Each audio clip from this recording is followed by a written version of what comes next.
coming from a salary to earning commission, bro, it's not easy. How were people around you perceiving that? Because I believe when you were earning a salary, maybe there was a life that people saw you in. I sat down and understood that, first of all, the field I'm entering is very unconventional. But the thing is, I didn't want to hear what they had to say. We have so many people that are drifting away from traditional jobs per se, more into people going into jobs that are not necessarily the engineering, the teaching, all of that. When you did the switch, what skills do you think have pushed you from that level to the person that you are now? The exposure it gave me when it came to communication, digital communications to be precise. If you've met a typical financial advisor, commonly known as an insurance agent, those people are aggressive. Very true. I do not identify as an aggressive person. Now, if I did not have that background of just knowing how to communicate, I don't think that I would thrive in this industry. Among my biggest clients, I got one of them from Twitter. Wow.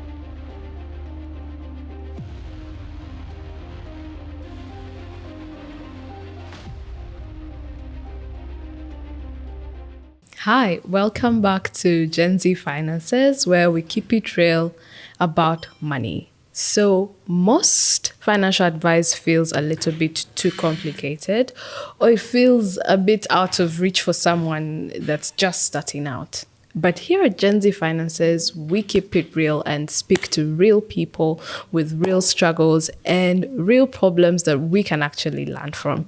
So for today's episode, I have someone that you've probably seen online, either on X or on Instagram. And this person manages over 300 plus clients, right? And they are able to advise them financially. So today, we would like to have a conversation with them to see what is it that they can tell us about finances as Gen Zs. So I'd like to welcome my guest, Isabella. Hi, Isabella. You're welcome. Hi, Priscilla. Thank you for having me. I'm so glad to have you today. It's a pleasure. All right. So for anyone that has seen you on Instagram or Twitter, they've probably been wondering what's more to this person. And what do you think is more to you beyond the person that we know from online? Okay, let's see. I don't know. I don't think there's anything more to me. Just an ordinary person, just like you and anyone out there. For starters, my name is Isabella Noah Sasra, and I work as a financial advisor. And basically what I do is to help clients know where to save, invest, and how to protect their money. And like you mentioned earlier, yes, I have a portfolio of over 300 clients falling in each of the three categories that I have mentioned. And I'm happy to be here. And I'm also happy to mention that among my clients are Gen Zs. Wow. Gen Z's actually doing something. Yeah. I actually feel good when a young person does reach out and we do have a conversation. Because for me, I feel like the earlier you start, the better. I'm also a Gen Z, quote unquote, in denial. I love to identify as a millennial. Oh, wow. It was so shocking to realize that I actually do fall under the Gen Zs. So yeah, do not be confused by my experience. I'm a fellow Gen Z, and I do know, or I've been there when it comes to finances and the struggles that the young people go through, because we've all been there, and I'm happy to share. Oh, wow. Yes. Wow. So you are a Gen Z. So we are actually speaking to the right people on the podcast.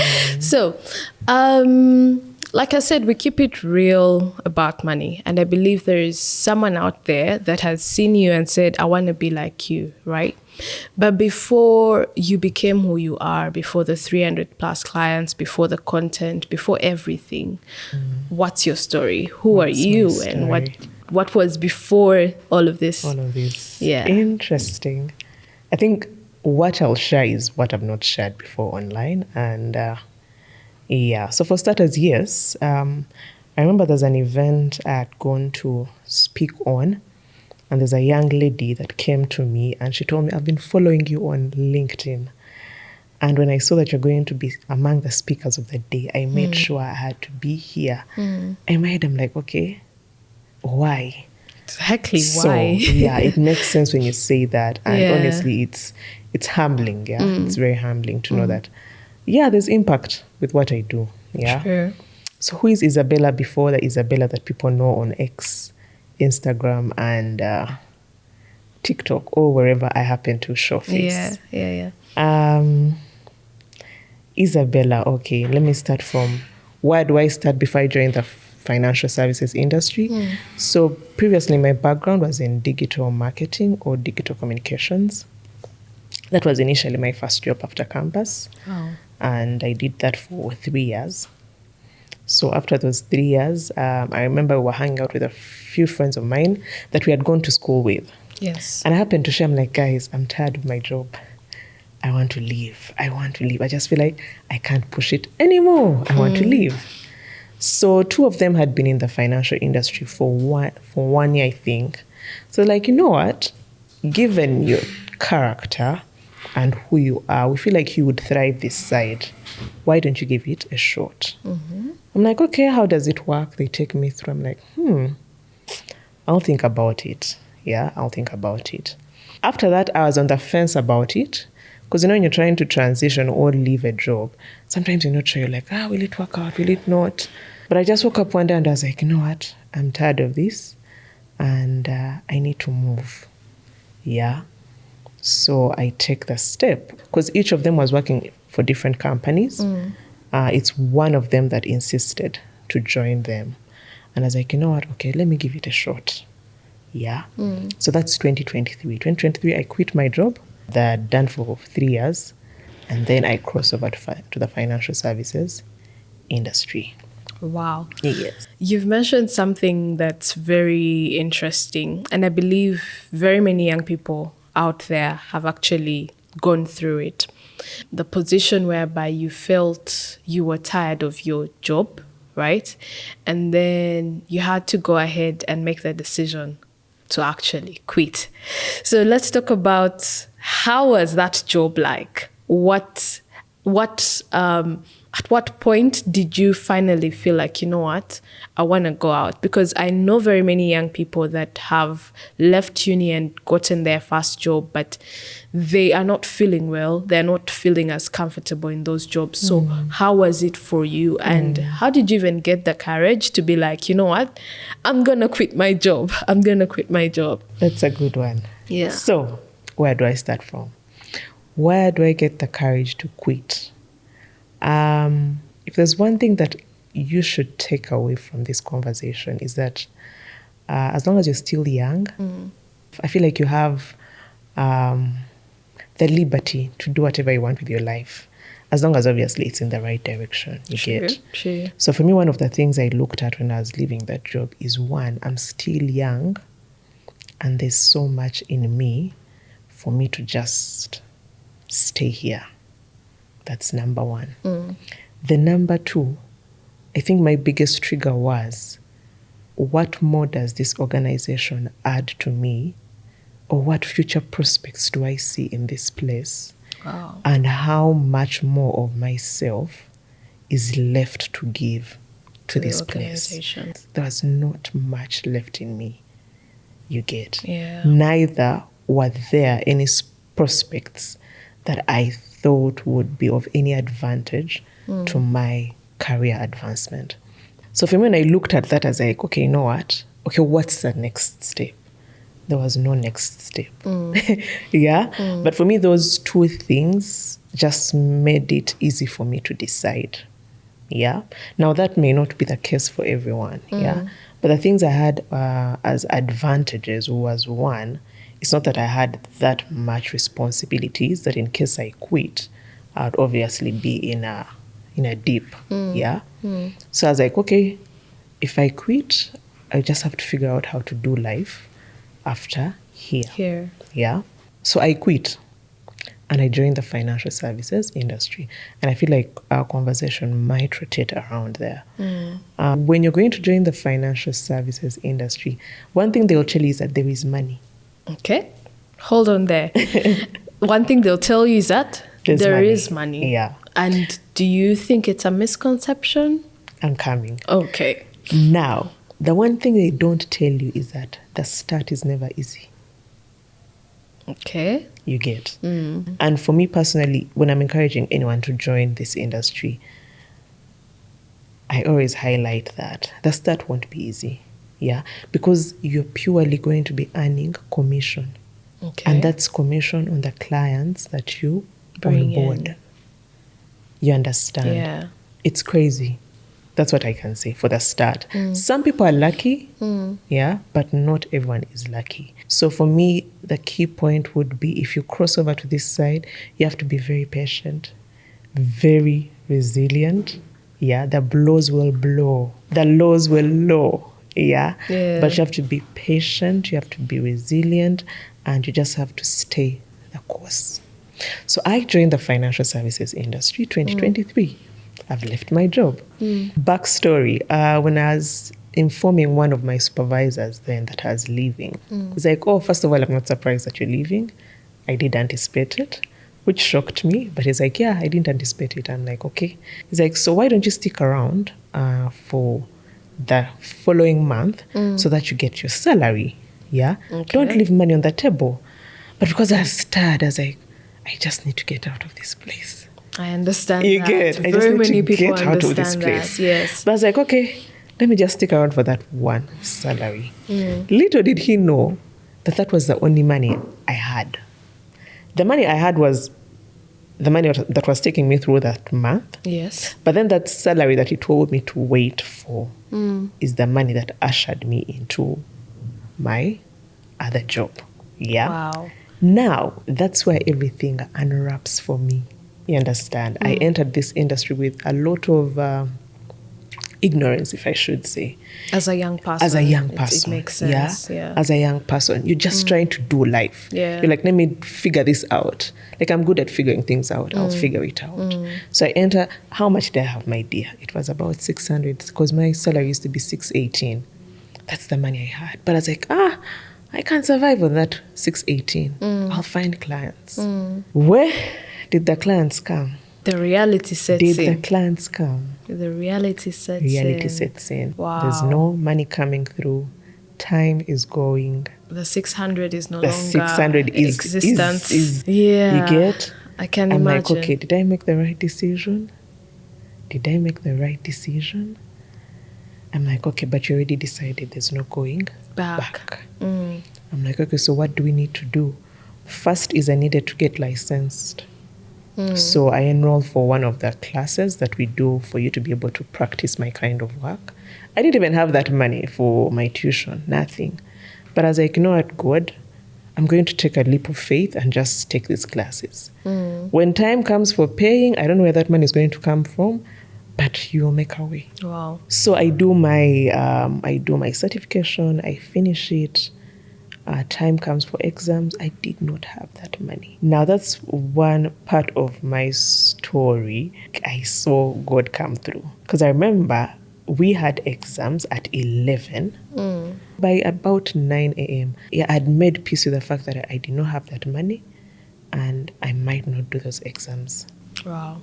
Now, keep in mind, I crossed over without telling anyone. It's a decision I made by myself without consulting any person, not my parents, not anyone.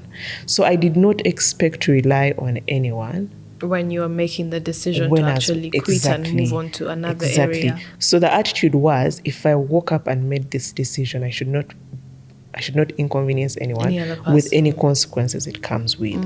So it made it hard for me to even seek help in that line. So I remember at about 10 a.m., because I was just so sad. I was like, oh God, have things failed? Like, have things failed this bad? Like, you mean I've failed to get that money and I'm not going to do these exams? And obviously, if I don't do these exams, it means that I have no career in this field that I've claimed I've walked into. I call my mom. And I'm like, you know what, Mommy, I just called to let you know that I'm supposed to do papers at 11, but I do not have the money. I just needed someone to talk to. It's not that I'm asking for that money because she was not doing well at the time. It's not that I'm asking for the money, but I just needed to let you know that I am not okay. Yeah, I'm not okay. I feel sad about it. Now, as God would have it, I don't know what deal she had made that day, but she had money on her. Wow. She's like, how much was your tuition? Tuition.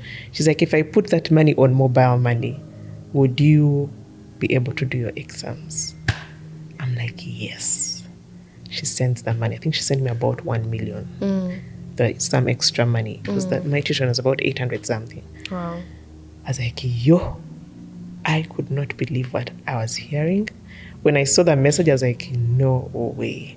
So obviously, I rushed to the nearest mobile money agent. I deposit the money, I submit my receipt, and run to the examination center. Long story short, I do the papers and I pass. Wow. Congratulations. Yeah, I pass. So after passing, I'm like, okay, so we are one step in. The next part is Making the money. clients and making the money. Making the money. Where do we start? Yeah. Wow. So you're a young person that has just quit their job because it didn't feel as fulfilling. And you have gone into this other field where the perception is that you're going to make lots of money, right? And the first step in is, okay, I need to get license and all of this, and you have gone through that first step of, you know what, the money is not coming through. One thing we would love, or anyone else would love to know, was how were people around you perceiving that? You understand, your friends, because I believe when you were earning a salary, maybe there was a life that you were used to, maybe there was a life that people saw you in. How did you then handle having to switch careers? Your friends, I believe even your parents, you letting them know that you're switching careers. How was that like for you, that whole transition and everything? Okay, so for starters, for me, that decision is one of the decisions I consider a big girl decision for me. Yeah?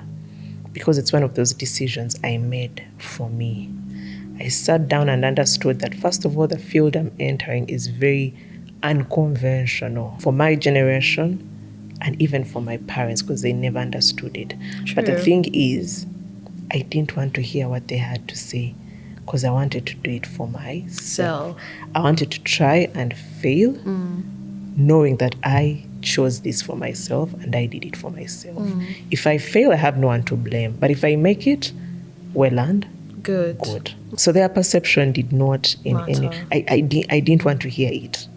That's why I just went head on. Yeah. Now the switch, like I said, it wasn't easy. There are very many things that I was exposed to. There are very many adjustments I had to make. Coming from a salary to earning commission, bro, it's not easy. It's not easy. It's not easy. Yeah. Just to shed a picture, most of the things that we go through, there's always purpose behind them. True. Yeah. And funny thing is, I never thought that it is something I would ever say in relation to my story. Yeah. Because when you're going through it, you're like, okay, to what end? But now looking at it in hindsight, it does make a lot of sense. What do I mean? I saw myself earning commission from, let's say, 50,000 to over 1 million shillings. On a single client? On a single client and on more than one client. Wow. You get. For me, that spoke volumes. Yeah. One, it reaffirmed my decision. Two, it showed me that if you don't give up, whatever you believe is achievable is actually achievable. Three is believe in yourself. It doesn't matter how small your faith is in yourself. Just take a chance on yourself. Stick in there. I feel like one thing that we are so, should I say, comfortable with is, or we are not familiar with, is the struggle. I feel like, okay, speaking for myself, in one way or the other, I feel like I was shielded from struggle. Yeah.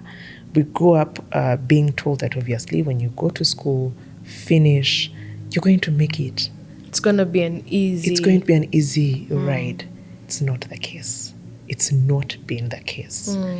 You're going to have to work for the things that you want. And if the things that you want are big, then the effort you're going to put in has to be big. Yeah.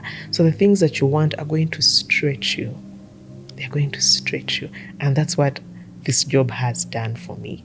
Like for every time I set, let's say, a goal for myself, I just have it at the back of my mind that, okay, there's going to be another level of stretching if I'm going to achieve this particular thing that I want.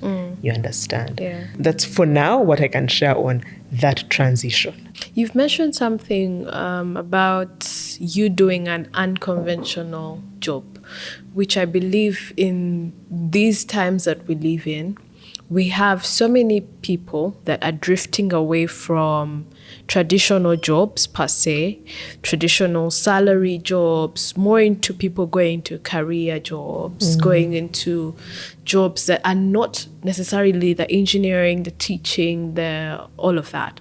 So I want to know, when you did the switch, right? What skills do you think you had that made you thrive, or that have made you become the person that you are today? From hindsight, if you look back at yourself from that point where you had made the switch, you don't even have money to license and everything, to the person that you are now, what skills do you think have kind of pushed you from that level to the person that you are now? So for starters, I'll say this. Everything that happens in your life, there's always a reason as to why it happens. Sure. If there's one thing I'm grateful for when it comes to my first job, is the exposure it gave me when it came to communication, the art of communication, digital communications to be precise. And that was your job before, right? That was my job before. So your job before sort of has contributed to where Greatly. you are now. Greatly. Wow. Greatly. Yeah. I would say that my biggest number of clients, I've got them through social media. Among my biggest clients, I got one of them from Twitter. Wow. Now, if I did not have that background of just knowing how to Communicate. Communicate, I don't think that I would thrive in this industry. Why? If you've met a typical financial advisor, commonly known as an insurance agent, those people are aggressive. True. Very aggressive. Very true. Very aggressive. Very true. I do not identify as an aggressive person. I don't. I'm a very laid back person, which was one of my fears. Yeah, because I was like, okay, how will I do it? And like I said, it was a struggle in the start, because that's the thing. I'm not as aggressive. You get? Yeah. But for me, the thing was, okay, if you're not aggressive, what are you good at? What are you good at? Yeah. And how do we use that to your advantage? And I was like, okay, wait, Isabel, you can sit down, craft messages, yeah? We are not guaranteed that you'll make any sales from those messages, but how about you just start sharing what you're good at? what you're good at.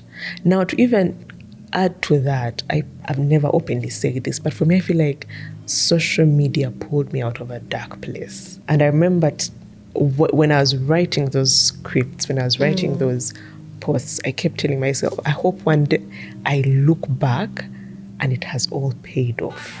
Yeah, because it was from a place of uncertainty. Yeah, it was in a place where I was almost giving up, and I was like, this is my last shot at this. Wow. If this fails, then I guess I have to look for another plan. Yeah, but I was like, let me just give it another shot. So that's when I sit down and start creating content about what I do. But not necessarily what I do, but about the products that I sell and how they meet different financial needs. You get, and oh my God, the doors opened. Oh my God, yeah. There's one thing to have something in your mind, and it's another thing to see it manifest. You understand? Yeah. It's another thing to see it manifest, because the point was, let me create this content. You just never know, someone out there might need it. And that's exactly what happened. The people that would reach out, I'll just be, I'm like, okay. People would trust you with money and they've never met you, but they trust that you're just the right person to work with. You understand? Yeah. The compliments I would get, I don't know, it just pulled me out of a dark place. And for me, I to every client, to everyone that has referred me, to everyone that has just mentioned my name. You just do not know how much you reaffirmed me. I keep saying that some of my clients are God sent, and sometimes I do not go into the detail of what that means to me. But like I said, most of my clients, I got them from online, yeah, and that was in a place when I was almost giving up. Yeah, that's when I saw myself ticking off targets that I had set for myself, and I was in disbelief. Wow. That's when I started to see my commission grow. Yeah, and that's when I was like, okay, I guess, yeah, It's possible. I'm in the right place. I did not make a wrong decision. Wow. Yeah. Yeah, this is a lot. I hope you guys are getting as enlightened as I am getting enlightened. So you speak about social media be helping you get out of a dark place, right? And social media for you was then you had to personalize it to who you are for it to be the place that kind of helped you then amplify what you were chasing in life, right? So the question I have then would be, how then are Gen Zs getting it wrong when it comes to social media and making money and all of these things? Because we do see quite a lot of Gen Zs. One, it's either they're pretending to make money online, or they're actually struggling, but they're not actually putting that out there. But then sometimes people are still actually figuring it out. So my question would be, for someone that's in a dark place that cannot communicate that, but they would like to be financially liberated, what do you have to say to those types of people out there? For someone that is in a dark place, they want to pull themselves out and they would want to make use of social media. For starters, what are we working with? Yeah. Do you possess a skill that can be monetized? Yeah. Number two, if you do, follow the right people. Yeah. Follow the right people. Social media is about branding yourself. How are you positioned? Yeah. As a brand. We are all brands on social media. True. The question is, what brand are you? And how intentional are you with your brand? You may not be consistent, yeah, but when someone talks or mentions your name, what comes to mind? Now, the thing is, there are very many people that have come up to offer themselves in terms of offer their services when it comes to, let's say, personal branding, social media marketing, and all that.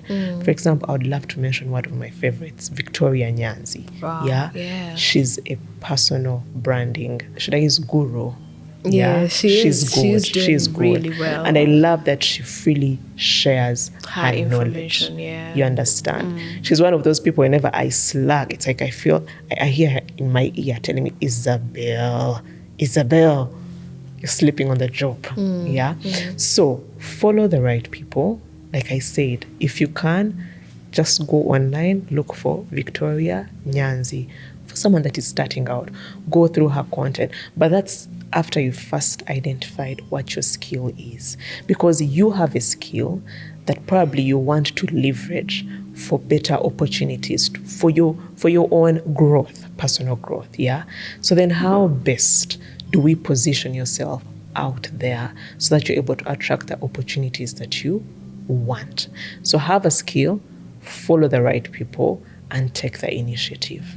Yeah. That's lovely. I think I also follow Victoria Nyanzi, and she's doing a really great job when it comes to personal branding. And I believe that creating a personal brand as well is one of the things that will differentiate you online, regardless of whatever it is that you're doing. Once you discover yourself and create a personal brand, it goes, you can never come back down.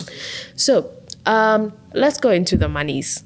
Yes. So you are a financial advisor with over 300 plus clients, right? From your experience, what are Gen Zs getting wrong about money? What are we getting wrong about money? It may not even necessarily be Gen Zs.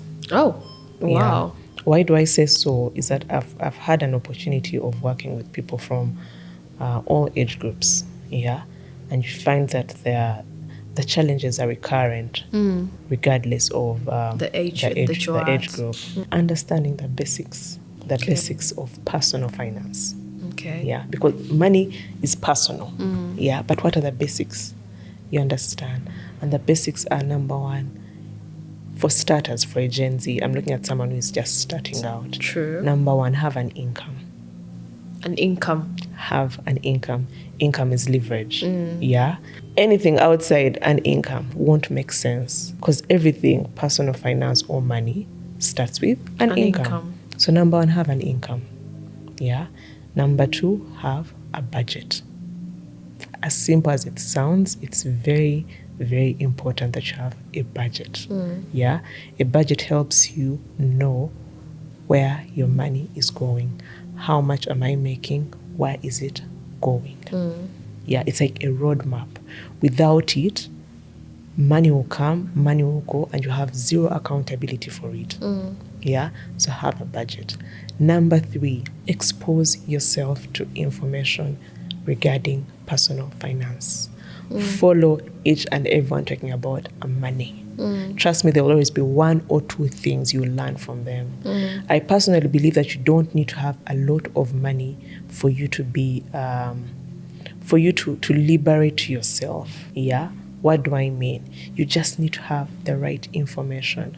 Someone could be earning 1 million shillings, but they are better at managing their money than someone, let's say, who is earning 5 million shillings. True. But the difference will be the information. Yeah, the information this person has exposed themselves to is what's guiding their financial decisions and what will map out their trajectory, obviously, to success, compared to this person that is just winging it. Yeah, so expose yourself to the right information.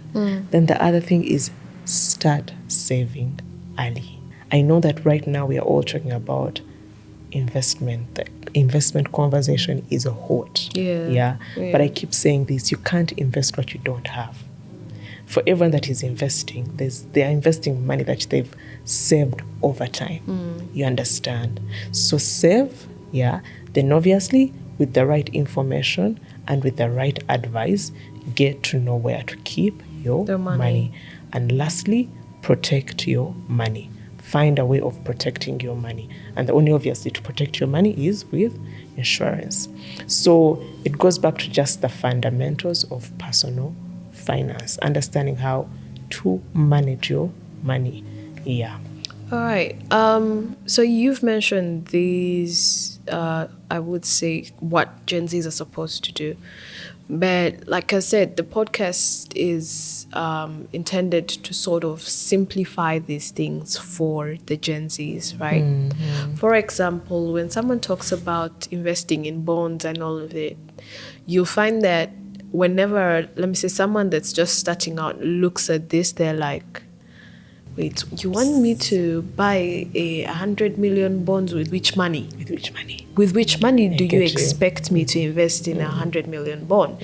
If it's real estate, someone is thinking, I'm still figuring out how to make my money work, and you want me to buy a 10 million or 35 million piece of land and use it for what? Like, I'm starving sometimes, you get it? Thank you. Or someone is thinking, I need to move out of a toxic home. What do you mean that I am gonna do this?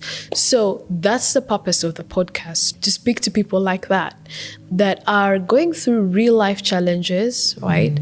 But need financial help that actually relates to them. So when you speak about a saving culture, when you speak about investing in products, right?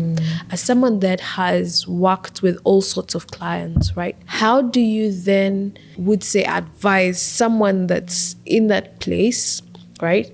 That is still figuring out life, but they know they need to save, they know they need to invest, they know they need to do all of these things. What, as someone that has been there, how did you get from there to where you are? But then again, even for the people that maybe are not where you are but are going through worse, how do they go through that? Because yes, the information, someone does know they need to budget, they need to do all of these things, but there are things like emotional spending, there are things like, life, keeping up with the trends and all of those things. How would you say someone that's going through that could actually navigate that? So for starters, I would love to reemphasize that money is personal, and that's why it's called personal finances. Now, it starts with you understanding where you are. It's very, very important. Understanding where you are and accepting that this is where I am. When I left a salaried job and went into a commission-based job, that was one of my wake-up calls. 600,000 is not a lot of money. True. But it was money that was sustaining me. Now, going back to zero, that was different. Having to make peace with the fact that I'm earning 100,000, 200,000, 300,000 meant that there were a lot of adjustments I had to make. Sure. But it starts with knowing that this is where I am right now. How do I work with this? Now, what does that mean? I had to cut my expenses. Realistically. I remember it must be 2020, the whole of 2023, I don't remember braiding my hair. For those that know me, I had natural hair previously. Wow. And natural hair can be high maintenance. It is high maintenance. Yeah. Wow. I had to make peace with the fact that right now I can't afford to braid my hair. How do I work with what I have? I remember I wore those 2-strand twists, I think, for a whole year. I'll just keep redoing them. But because I did not have the money to spend on hair, my income could not allow it. You understand? So understand where you are and make peace with it. The next step is, how do we move from where we are? Look at your expenses. What do you need to cut out? If it means cutting off that hair, cut it off. If it means that you're going to wear the same set of clothes over a period of time, do it. You understand? Because that is where you are. It doesn't mean that things won't change. It doesn't mean that things won't improve. Life does get better. You get. But it starts with you accepting that, you know what, right now here is where I am. And how do I work with this? You get. Now, to add on that, like I said, consume as much content about personal finance. Because I remember there's a time I kept telling myself, I keep advising people about money, but I'm struggling with money myself. But I would also tell myself that you're not struggling because you don't know. Your problem is an income problem. Yeah. When your income gets better, you have all the tools and information to align things. You understand? So that's why I keep on emphasizing information. It doesn't matter where you are financially. Just make sure that you are feeding yourself with the right information so that when things get better, you know how to plan for your money. Yeah? You get? Because when I was working my other job, the money was coming in bulungi. You understand? But because I didn't have this information, you just find that you're spending all of it. You understand? Yeah. Which is not the case now, but it's because of the information that I now have. And another thing I'd love to also add to this is that sometimes you might be pressured to save and invest, but if your income does not allow there and then, it's also okay. Why do I say that? Because I've been there. When the money comes in, it's just enough for your expenses. There's nothing extra for you to save and invest. You feel bad, yeah, but you have to keep telling yourself, you know what, things will get better. And they do get better. And when they get better, like I said, you now know that I'm supposed to do this, and do that. Because now you have the money to do those things. So give yourself the grace, number one, to walk your journey. Very important. Give yourself the grace to walk your journey. Yeah. And just stay the course. Wow. Yeah. We all go through the same things, but eventually things work out. Wow. Yeah. Wow.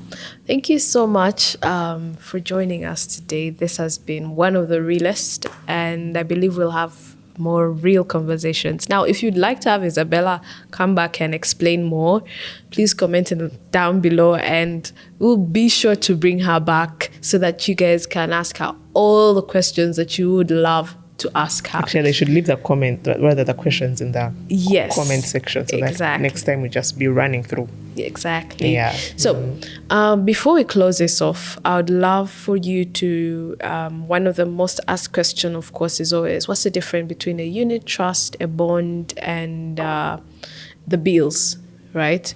So, as we close off, for someone that's going to be starting out, maybe there's someone that's been saving and they would love to start investing. There's someone that's just ready to take the step. Do you think you can explain that in the most simple way possible? And then how does someone get started if they want to do it right now? So, okay, let's look at the common products on the market that someone can start with. The unit trust fund. Yeah. It's an investment product that allows you to earn interest on your money. Yeah, and money as low as 100,000, depending on who your fund manager is. The unit trust where you can start with as low as 1,000 shillings. Yeah, so the beauty about it is that because it allows small amounts, anyone can start. But also the fact that your money is not just seated there, there's a return on that money. Yeah. So, and the other thing is there's flexibility with deposits. You can deposit as and when you want. Yeah. So for someone with an irregular income, it works best for you. For someone that doesn't want or is not ready for something fixed, it works for you. You understand? And then the other thing is you can access this money whenever you want it. So it's a good product for someone that is looking to start their saving and investment journey. And for someone that is not thinking mainly long term. Yeah. Then the bonds, it's for someone that is looking at making passive income, but also someone thinking long term, because how they work is I have a lump sum of money that I'm going to lock away for a certain period of time. But during that period of time, there are coupon payments or interest payments that I'm going to be receiving every after 6 months. Okay. So for it, it's for someone primarily looking at making passive income, but you have a lump sum that you're playing around with. Yeah. It also does allow for small amounts of money. That goes back to what your goal is and what strategies you're going to use to meet that particular goal. But it's usually good for someone that has a lump sum of money to play around with. What's the lump sum? A lump sum is a big amount, a chunk of money. Like what's the figure attached to the lump sum? Well, that's relative. A lump sum could, for example, for the fund manager I work with, we start with 10 million when it comes to bonds. Yeah. But I know that with banks, you can start with as low as 100,000. Okay. You get. But before you get into any financial product, make sure you've spoken to a financial advisor. Yeah. Make sure you've spoken to a financial advisor and they've guided you accordingly. Yeah, don't invest out of excitement, don't invest out of influence. All financial decisions that you make, especially when it comes to financial instruments, make sure that you've spoken to a professional. Whatever decision you take is able to work out to your advantage financially. All right. Thank you so much, Isabella, for You're joining welcome, Priscilla. us. I've received so much information, and I hope that you guys have also received so much value from this conversation that we've had. So if you have any questions, please feel free to put them down in the comments below, and we shall get some time to maybe answer them or create another session where we just answer your questions and all of that. Yes. And also, if you've not subscribed, please do subscribe and share this with anyone that you feel will actually benefit from this information. I believe Isabella is available for consultation at a fee. So we will, if you do need her as your financial advisor, I believe we shall provide information about that. Just inbox us and we shall find a way of letting you know how you can. My profile is public, so. Oh, she has said her profile is public, so you can always reach out to her and she becomes your financial advisor. If you need to get any other information in regards to what she talked about, her profile is public, therefore you can reach out to her. Thank you so much for tuning in, and this is GenZFinances, where we keep it very real about money. See you in the next episode.